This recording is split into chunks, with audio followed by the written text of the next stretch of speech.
Welcome back, everybody, for another deep dive. Yeah. And today we're looking at something that, well, I mean, I think it's safe to say it's pretty essential for pretty much anything we want to do in life. We're talking about focus. Yeah, I mean, absolutely. Who hasn't struggled to stay focused right. with all the distractions that are, bombarding us constantly? All the time.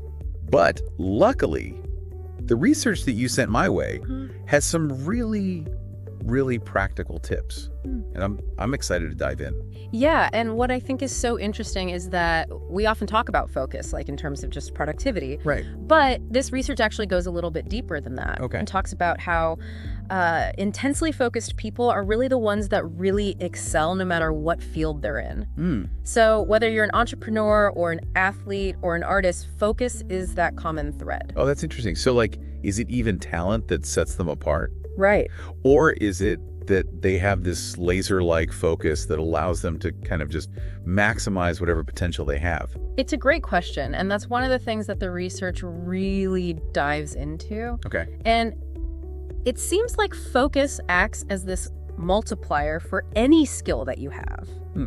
Like, if we imagine skill as a blurry photograph, focus is the thing that sharpens that image and brings all those details to life. I love that analogy. Right. Yeah. So how do we sharpen our focus? Like, where do we even begin? Well, the research gets really practical, and I love that about it. And the first step, really, is getting crystal clear about what your goals are. So it's not enough to just have a vague desire like, oh, I want to be successful, or whatever it is. Right. The research emphasizes that our brains actually need a concrete target to lock onto. Oh, that's interesting. So you need something super specific. Yes. Like, they give this great example in one of the articles. Yeah. It's like saying, I want to lose weight is one thing. Yep. But saying, I want to lose 15 pounds in the next 3 months by working out 4 times a week and cutting out sugary drinks, that's totally different. Totally different. Because it gives your brain an actual roadmap. Exactly. Right. And there's actually a neurological basis for this. Okay. When you define a goal with that level of clarity, like, what you want, how you'll measure it, and the specific actions you're going to take, your brain, it can actually start forming stronger neural pathways that support those actions. Well, it's not just about willpower. Right. It's like working with your brain. Exactly. Working with the way you're wired. Yes. And I am all about working smarter, not harder. Right, for sure. Make it easy on myself. I also really love the idea of breaking down big goals into smaller milestones.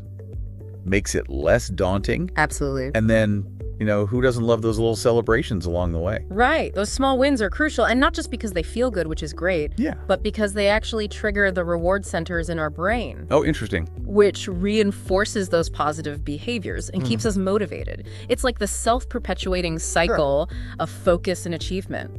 So you're setting yourself up for success every step of the way. Exactly. Okay, so we have our clearly defined goals. Yes. But then there's life, right? Yes. Distractions are everywhere. Everywhere. It's like they're these little focus ninjas waiting to, pounce on us and completely derail our train of thought. I think we can all relate to that. Oh, for sure. And one of the most effective strategies that the research talks about is this thing called the digital detox strategy. Okay. And basically, it's all about disconnecting from our devices completely for set periods of time. Okay. I mean, that sounds a little intimidating to me. I know, it can sound intimidating at first. Yeah, my first thought is always, well, what about that email? Right. Well, the research emphasizes that you can even start small. Like, even dedicating just 1 hour a day to being completely disconnected can make a big difference. That's manageable. Right. Okay. And it's about gradually building up to longer periods of time. Okay. And the research also mentions some tools, some helpful tools like freedom and cold turkey. Oh, yeah, I've heard of those. Which actually block specific websites and apps. Oh, that's interesting. That tend to, suck us in. They're like those little digital bouncers. Right. Guarding your attention span. Exactly. Okay, but what about when we do have to be online? How do we create an environment that kind of minimizes those distractions? That's where the power of routine comes in. Okay. And one of the things the research highlights is this thing called the power hour. Okay, a power hour. I'm intrigued. Tell me more. So the idea is dedicating the first hour of your day to your most important task, before those distractions have a chance to creep in. It's almost like having this superpower, you start the day with just this burst of focused energy. And the fascinating thing is, it taps into the way our brains are actually wired for habit formation. Oh, that's interesting. We are creatures of routine. Yeah. And the research talks about how establishing consistent routines, especially in the morning, actually primes our brains for focus. Okay. And allows us to really take advantage of those peak cognitive hours. So it's not even like forcing yourself to focus. Right. It's like strategically aligning. It's working with your natural rhythms. Yeah. That makes so much more sense. Yeah. It's like, oh, okay, I can get on board with this. Right. Now, it seems like the evening routine is really important too, right? I remember that being mentioned. Absolutely. Taking just a few minutes before bed to plan out your next day. Okay. What are the tasks? What are your priorities for tomorrow? That eliminates what's called decision fatigue in the morning and allows you to wake up already feeling focused and ready to tackle those power hour goals. It's like setting your future self up for success. I love that. Okay, this all sounds great in theory, but sometimes I feel like my mind is just like all over the place. Yeah. Like trying to herd cats. Right. And I've tried things like meditation and mindfulness. Yeah. But it's tough. Do you ever feel like that? Oh, I think anyone who's ever tried to really focus for any extended period of time has felt that way. Right. But what's reassuring is that the research really emphasizes this idea that focus, like any mental skill, it needs to be trained. So think of your mind like a muscle, right? Okay. The more you exercise it, the stronger it gets. Okay. The more resilient it becomes. So it's not about expecting to have perfect, unwavering concentration all the time.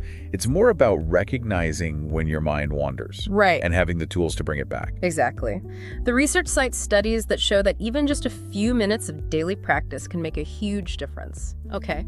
In our ability to focus. And it doesn't have to be complicated meditation retreats or anything like that. Even something as simple as doing a crossword puzzle or reading for an extended period of time can actually help you build that mental stamina. That's really encouraging. Yeah. It's like finding those activities that challenge your brain in a fun way. Exactly. Even if it's just for a few minutes each day. Yeah. Okay. So we've covered a lot. We've talked about setting clear goals, minimizing distractions, establishing routines, training our minds. But what about staying motivated? Right. Life happens, right? We have off days. Yeah, of course. Sometimes even the best laid plans kind of go awry. So how do we keep that focus fire burning?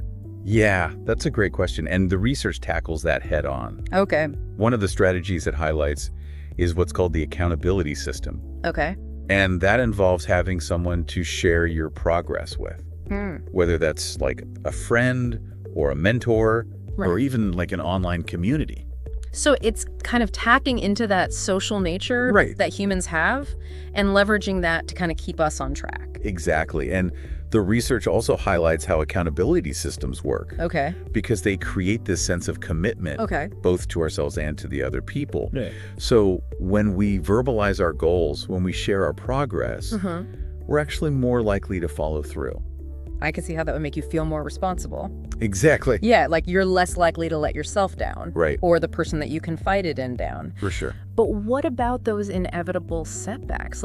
We're human. Right. We're going to stumble. We're going to have those days where we just don't feel like it. Of course. How do we deal with that without losing all momentum?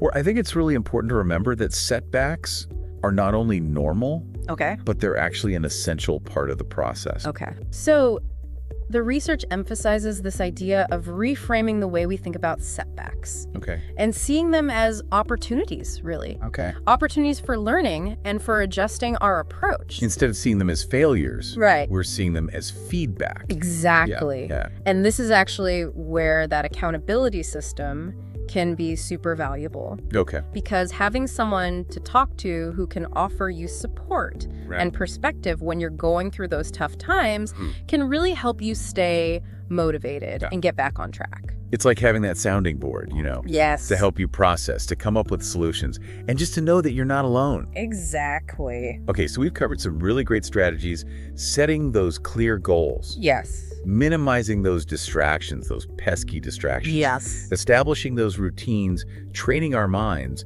and then staying motivated through accountability.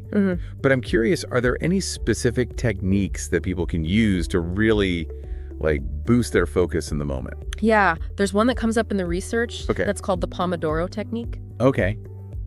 I've heard of that. Have you ever tried it? I've heard of it, but I haven't really given it a try. Okay. What's the thinking behind it? So it's based on this idea that our brains are actually most efficient when they work in focused bursts, followed by these short periods of rest. So the traditional method involves setting a timer for 25 minutes of focused work, followed by a 5-minute break. Okay. And then you repeat that cycle 4 times before taking a longer break. So it's like interval training. Yes. But for your attention span. Exactly. I can see how that would be more effective than just trying to power through. Exactly. The research cites studies showing that this actually helps reduce mental fatigue and improves your overall productivity. And it's also really easy to implement and adapt to your own work style. Right. You can adjust those work and break intervals to find what works best for you. I like that it's customizable. Yeah. So you don't have to feel like you're trying to fit into some rigid framework. Okay, so the Pomodoro technique is going on my list of things to try. Awesome. What else did the research suggest? Well, creating a dedicated workspace was another one that really stood out to me. Oh, that makes total sense. Yeah. I know. I find it so much easier to focus when I'm in an environment that's designed for work. Yeah. Like if I'm in a cluttered, chaotic environment, my mind is also cluttered and chaotic. Exactly. That's exactly what the research suggests. Having a tidy and organized workspace can really reduce those distractions. It can promote a sense of calm and focus. And it doesn't need to be anything fancy. No, not at all. Even just clearing off your desk. Right. Or maybe adding a plant. Yeah. Or just finding a quiet corner can make a world of difference. It's like creating a space that's conducive to concentration. Exactly. And then it signals to your brain. Yeah. Okay, now it's time to focus. This is where work happens. Yeah, for sure. I know when I light a certain candle on my desk. Oh, nice. It's an instant signal to my brain. I love that. Okay, now we're getting down to business. Yeah. Those little rituals can be so powerful.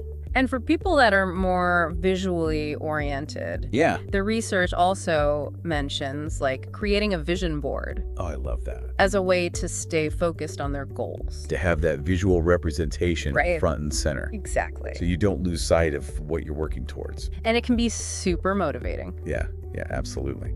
Okay, so we've talked about the importance of setting the stage for focus. Yes. Both internally and externally. Right. But I want to circle back to the idea of staying motivated. Yeah. Because I think it's just so crucial.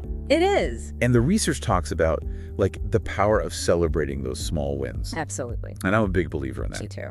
It's so easy to get caught up in the big picture goal and forget to acknowledge all those little steps for sure what you take along the way. Absolutely. And those small wins actually provide us with a sense of accomplishment. And they really reinforce those positive feelings associated with making progress. It's like giving yourself a little pat on the back and saying, hey, you're doing this, keep going. Exactly. And those positive emotions actually fuel further motivation. So it creates this virtuous cycle of focus and achievement.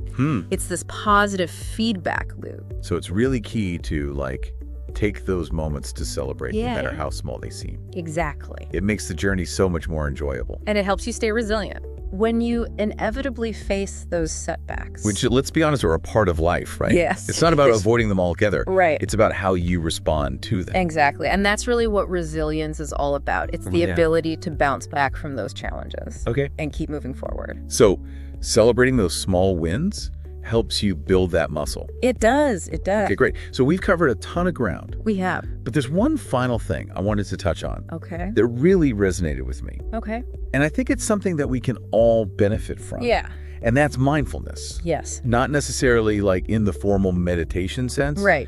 But more as a way of approaching our work. Yeah. And honestly, just life in general. That's a powerful concept. Yeah. And it's one that the research really dives into as well. Okay. Mindfulness is really about being fully present in the moment, paying attention to our thoughts, our feelings, and our sensations without judgment. What I found is when I'm mindful, I'm so much less likely to get swept away by distractions or anxieties about the past or the future. For sure. It's I'm more grounded in the present moment. Right. Which is where my focus needs to be Yes. if I'm actually going to get anything done. You're highlighting a really crucial element of mindfulness practice, Okay. which is that gentle awareness of your thoughts and the ability to kind of redirect them without judging yourself. Right. And that, in turn, actually really supports your ability to focus. Yeah. It's amazing how it can be applied to anything, Right. like whether I'm working on a project or having a conversation or even just like savoring a meal. Yes. It helps me really experience things more fully and appreciate all the nuances that I might otherwise miss. It's about bringing that sense of presence and intention to everything that you do. Yes, exactly. It's something I'm constantly working on. Yeah. It's not always easy, Right. but the benefits are so worth it. Absolutely. But I'm curious, how does mindfulness tie into like this bigger picture of focus? Yeah. Is it just a productivity hack? Right. Or is there something like deeper going on? That's a great question. And I think the research actually points to something a lot deeper than just getting things done. Okay. It's not just about productivity. It's really about cultivating a deeper awareness of ourselves and our relationship with the world around us. So it's like more of a way of being, Yeah. like a lens through which we view everything. Exactly. And when we approach life with that mindful lens, Okay. we're more likely to make choices that are actually aligned with our values and our priorities. It's like when you're rushing through your day on autopilot. Right. It's easy to get like swept up in all the distractions and lose sight of like what really matters. Yeah. Mindfulness helps you kind of hit that pause button Yeah. and reconnect with your why. And that connection to purpose, to your why, Right. is so essential for staying focused and motivated, especially in the long run. It's like it becomes this compass that helps you navigate all those distractions and challenges that inevitably come up. Okay, that makes a lot of sense. But how do we actually like cultivate mindfulness in our everyday lives? Yeah. It can feel kind of intimidating, like it requires hours of meditation or something. Well, the great thing is it really doesn't have to be that complicated. Okay. While meditation is definitely one approach, Okay. the research highlights that mindfulness can actually be woven into pretty much any activity. So you can practice mindful walking, Okay. mindful eating, even mindful dishwashing. It's about bringing that intention Yes. to whatever you're doing. Exactly. Even those like mundane tasks that we do every day. Right. And the more you practice it, the more natural it becomes. It's not about achieving like this perfect state of mindfulness. It's really about developing that habit of just being present. So ultimately, focus is not just about these external strategies. Right. It's also about cultivating that internal awareness. Exactly. And connecting with our deeper purpose. Absolutely. And that makes focus less about willpower and more about tapping into this natural flow of energy and intention that comes from really aligning your actions with your why. Okay. I'm feeling very inspired to incorporate more mindfulness into my life. Awesome. But before we wrap up this deep dive, I'm just curious, how do you practice mindfulness? What works for you? Well, for me, nature is like a really powerful anchor for mindfulness. So whether I'm like taking a walk in the woods or gardening or even just sitting outside and listening to the birds, being in nature really helps quiet my mind and bring me back to the present moment. I love that. There's definitely something about nature that just feels very grounding and restorative. Absolutely. It reminds us that sometimes the simplest things are the most powerful. Exactly. And it also shows us that mindfulness doesn't have to be this big, complicated thing. It can be as simple as appreciating the beauty of the natural world. Well, this has been a really fascinating deep dive. It has. We explored so many practical strategies for sharpening our focus. We talked about setting those crystal clear goals, minimizing distractions, building those empowering routines, training our minds like muscles, staying motivated, and cultivating that sense of mindfulness. And hopefully our listeners walking away with some really valuable tools and insights that they can apply to their own life. Yeah, and focus isn't a destination. It's a journey. Exactly. It's something that we can continuously develop and refine throughout our lives. For sure. And there's no one-size-fits-all approach. The key is to experiment. Find what works for you. And be patient with yourself along the way. Well said. those small steps taken consistently can really lead to remarkable results. That's so true. And as we wrap up, I want to leave our listener with a final thought to ponder. What is it that truly drives you? What are those big, audacious goals that light you up and make you want to jump out of bed every morning? Because when you connect with that why, Yes. that deeper sense of purpose, Yes. it becomes this powerful force that guides your focus. Absolutely. And fuels your motivation. For sure. So as you go about your week, I encourage you to really reflect on your why. What are you passionate about? What impact do you want to make on the world? And let that purpose inform your actions and your choices. Beautifully said. To our listener, we hope this deep dive has empowered you to sharpen your focus, Yes. pursue your passion, Yes. and make your mark on the world. Until next time, stay curious, stay focused, and keep diving deep.